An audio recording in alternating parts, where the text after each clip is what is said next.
are able to expect change and then prepare to manage it when it comes, change will never catch you off guard and destroy you. In this book, in chapter 7, we talk about how to manage crisis.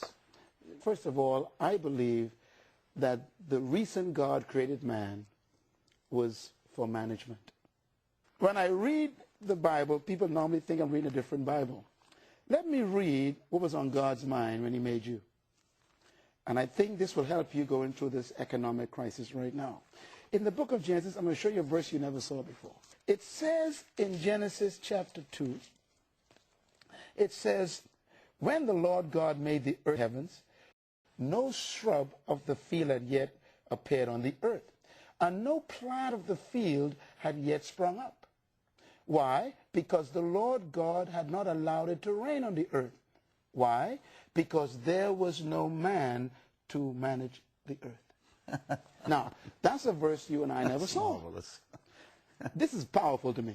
First of all, God had a beautiful planet, but he didn't allow anything to grow, nothing to spring forth, nothing to emerge, nothing to prosper, because there was no manager. Okay, a few things I learned from this. Number one, God will never allow growth where there is no management. So instead of praying for things from God, pray for the management ability. Secondly, God will withhold things from you if you cannot manage them. It says he didn't allow it to rain because there was no man to manage the results. So the next verse says, and therefore God formed the man from dust of the ground and breathed into his nostrils the breath of life. In other words, God had a beautiful planet. No life was on it. Why? Because he first needed a manager. Normally we ask people, why did God create man? Our answer, to worship God. That's not what he says. He needed a manager.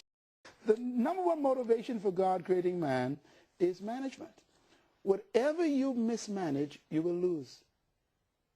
In other words, God will never give you what you pray for. He will only give you what you can manage. If you mismanage your body, you lose it. If you mismanage your marriage, you lose it. If you mismanage your children, you lose them. If you mismanage your money, it goes away. When you think about the present crisis in the world today, some CEOs mismanaged the process of mortgage qualification. And what happens? The whole world has been destroyed. When you mismanage anything, you lose it. And so in crisis is a result of mismanagement. And the way you correct a crisis is management. So I have a list in the book of what the Lord taught me about management, and I want to read this to you. There's a chapter called The Management Mandate. Please read it. Because if people don't learn to manage, they will keep losing what they receive. Number one, determine what you need. You know, there's a difference between needs and wants right now. Sometimes we desire things we want over and above things we need. And crisis sometimes comes to reduce you back to what you need. Some of us got 5 rooms in our house. We sleep in one, and we can't pay for the house. God would allow a crisis to foreclose on that house because you are living in this house, not sleeping with your family. Your children are in disarray because you work so hard to keep this house, and you lose the home.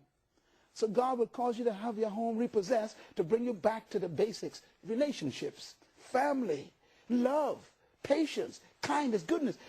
Sometimes we curse the crisis. God is saying, no, it's me. A lot of people for the first time right now are finally recognizing their spouses. Why? They lost their job. We normally say that it's the devil.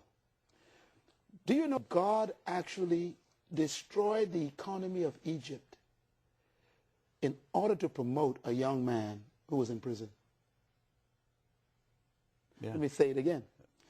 God caused a national crisis in Egypt because there was a man in prison he wanted to make prime minister.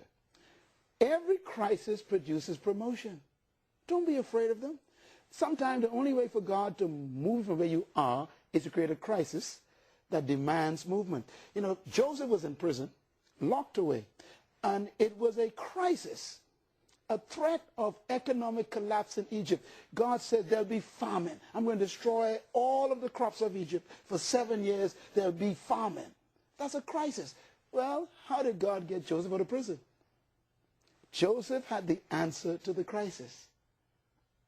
This crisis we're going through now, economically in America, in Canada, in England, in China, in Russia, in the United States, in South America, whatever it is, this is the greatest moment for promotion. This is when your gift comes alive. Joseph used to work in the courts of Pharaoh as a prince. That wasn't his gift.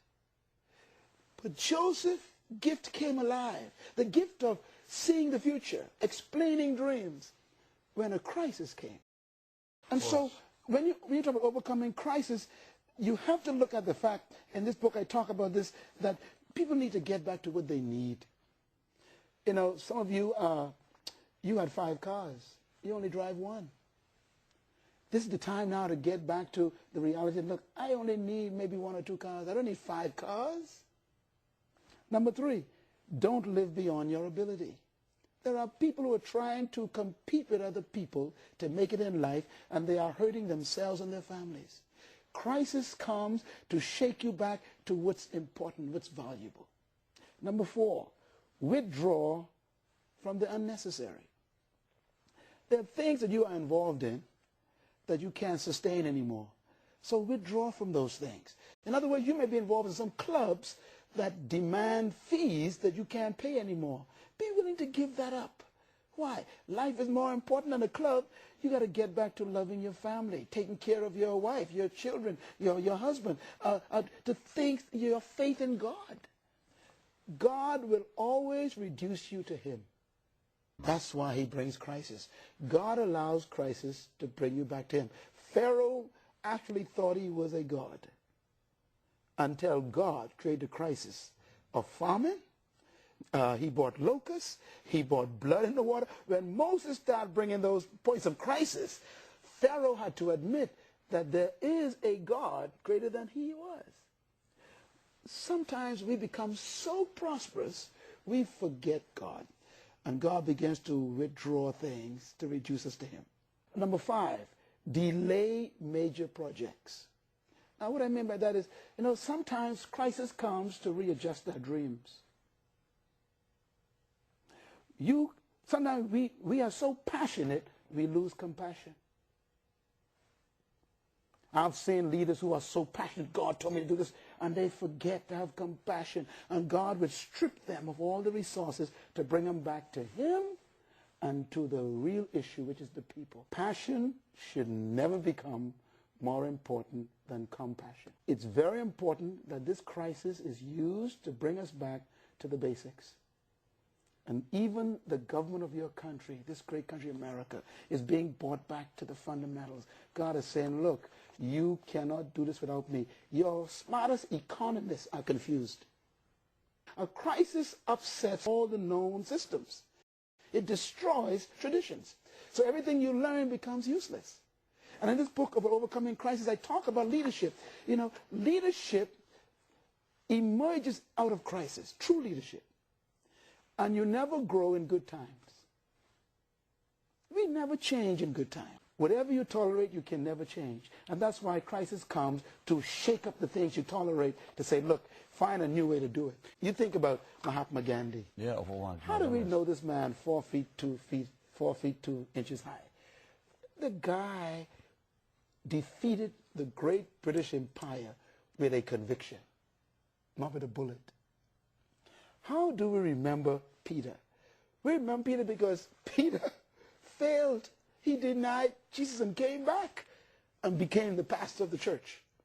Why do we remember John? The Isle of Patmos. How he came back and wrote the book of Revelations in 1st, 2nd, and 3rd John. How do we remember Joshua? Because of Jericho. How do we remember Deborah? Because of the battles. How to remember Esther, this little girl? Because she walked in at the expense of being killed in the presence of a king. Crisis guarantees your space in history.